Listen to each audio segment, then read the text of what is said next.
Shut up and sit down.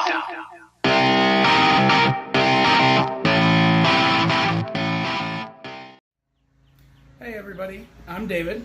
And I'm Alexis. And we are Financial Phoenix. You weren't going to say that with me? Oh, I'm sorry. Now we got to start over again. First, to our friends and family, don't worry, we're okay.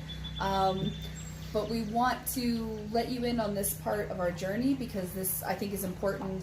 It's something that people don't talk about very often, and it gets kind of isolating, and so that's why we want to share this with you and make you a part of what we're going through and what we're doing. So, we are middle class poor. Would you agree? Yeah. Yep. It is not a kind of poor that is talked about very often. It is not. Now, I don't want to diminish anybody else's story. You know, we're not homeless, certainly. We have all the amenities. We have electricity, water, a car, a home. A lot to be thankful for, yeah. A lot to be thankful for. However, I think there's a section of the country, like many Americans right now, we are struggling, living paycheck to paycheck, and sometimes not even that, to make ends meet, and it's really, really difficult, and we want to share that with you from a place of starting at the beginning. We've not finished our journey. We're not on the end side of the successful train. We want you to come along on this journey with us, and so that's why I wanted to explain kind of how we got here to where we are today.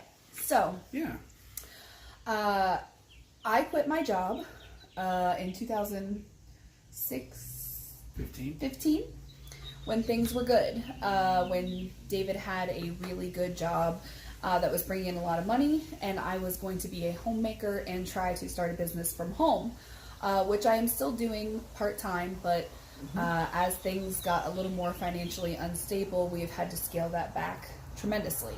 And then we decided to take the leap and move to the country, which is about an hour and a half away from the city where we used to live, but it is a lot closer to our kids who live part-time with their mother, and it lends a good school district for them, a lot of good opportunities, and a safe neighborhood, and ultimately that was really important to us, even though it means finding a job is a lot more difficult when you're out of one.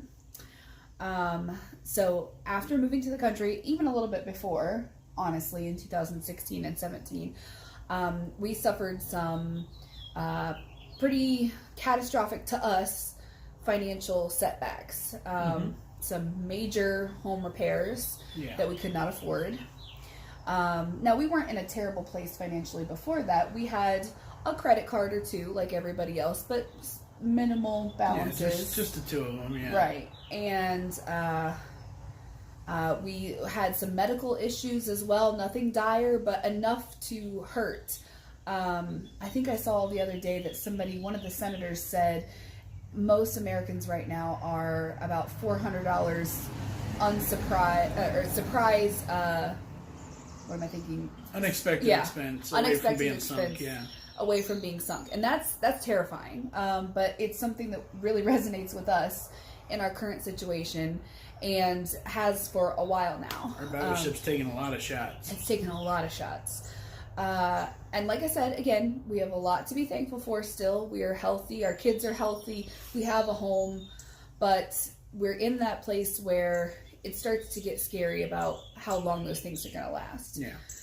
So we chose to make the big move out to the country, and then we had some financial setbacks, which we were unprepared for, which we thought would be okay.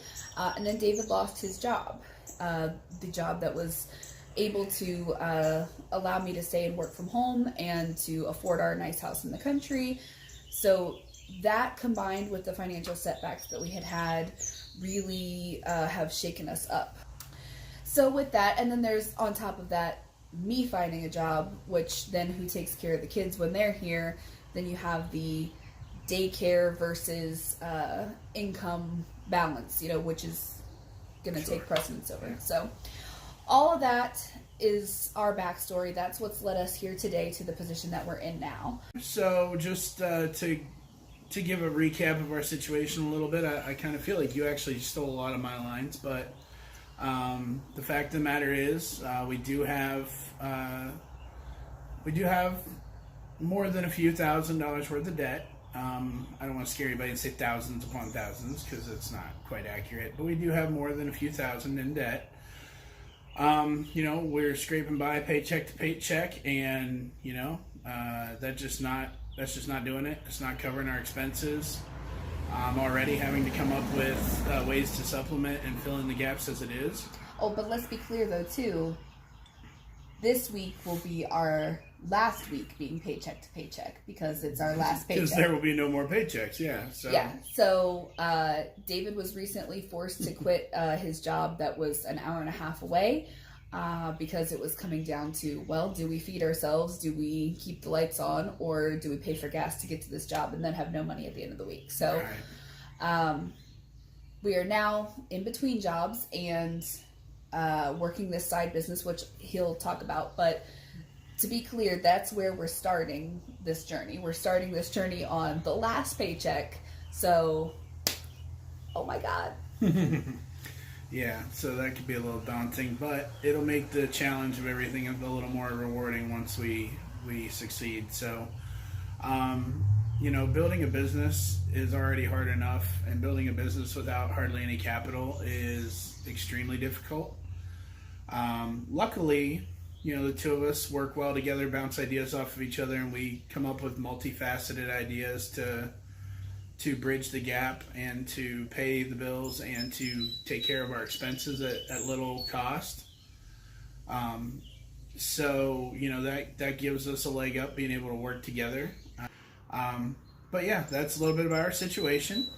You want to talk a little bit about how this situation can affect a household or a couple or an individual? Yes. So along with the fact that, middle class poorness is not talked about very much, the symptoms of that aren't really talked about either. And part of that is the shame of feeling like, even now some people might have gotten themselves into this problem with too much spending or gambling or something like that.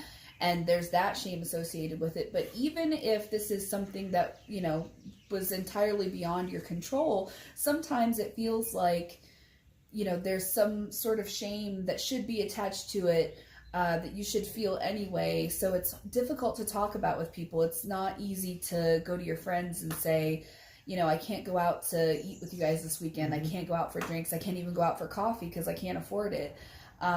It's difficult to say, could we go for a walk instead? Or could we, start a book club from home, or, just go to the library or something that's free, because you don't want to let people know that you're in this situation. So that can be really tricky and really difficult, but hopefully starting this channel and being willing to talk about it openly is something that will inspire others to do the same thing, because you've seen the statistics. It's not just us. Isolation hurts, and that leads to depression.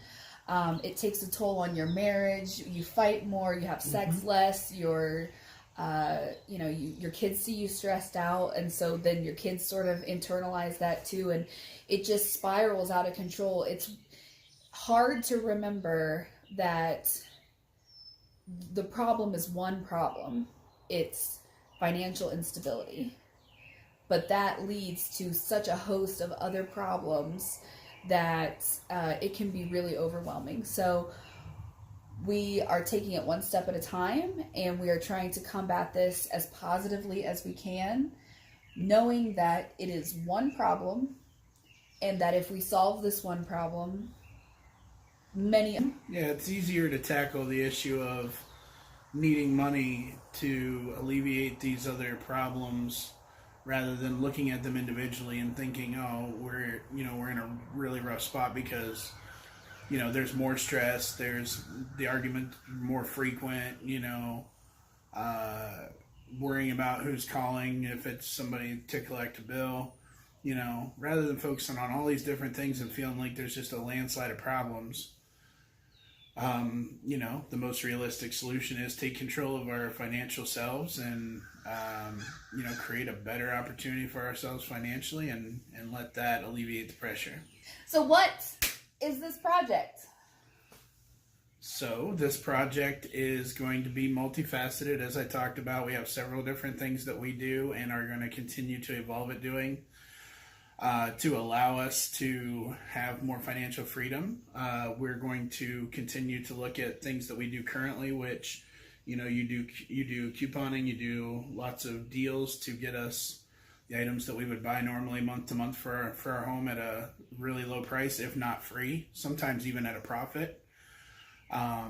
With regard to, a business venture, we found one of the best opportunities after researching several different possibilities is probably going to be with, so that's our main active revenue stream. We have the couponing and deal hunting giving us another virtual revenue stream by getting us items that we would normally have to pay money for without doing so. So this channel will show you frugal living tips for how to, for everything from how to coupon and all of that, how to resale. We're going to talk about how to enjoy your summer with your kids without spending an arm and a leg for every zoo pass and thing out there. There's just a lot to come. So we want you to get really excited about it because we're really excited about it. We are starting from a place down here, but there's nowhere to go but up. And that's why we decided that we're financial phoenixes, because even though, things have crumbled around us, we will rise. Shut up and sit down.